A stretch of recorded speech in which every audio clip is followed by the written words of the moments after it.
Le centre-ville de Varsovie est encore désert, mais dans moins d'une semaine, des milliers de supporters vont débarquer dans la capitale polonaise.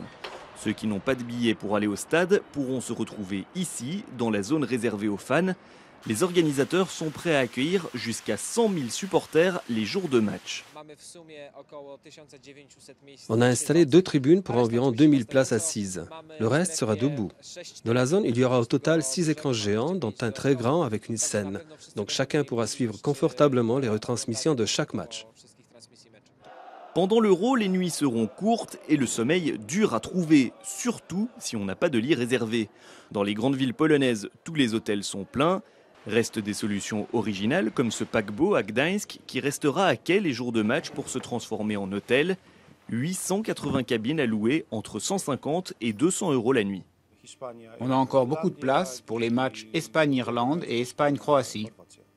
Plus insolite encore, sur la grande place de Wrocław, des couchettes dans des tubes de 2 mètres sur 1, à la façon des hôtels capsules japonais, sont disponibles pour 40 € la nuit, drap inclus.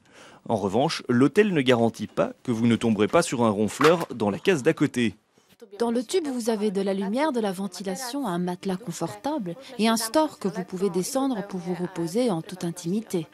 Plus dur sera de se déplacer entre les 4 villes hautes polonaises.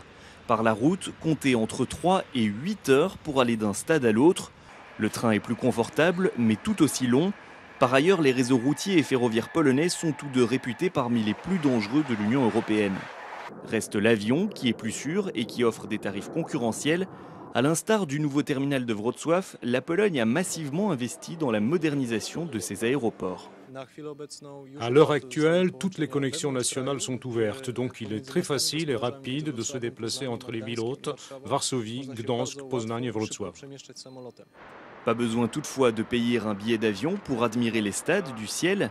Le survol de Varsovie en montgolfière est en effet l'une des très nombreuses attractions qui attend les supporters de l'Euro au mois de juin en Pologne.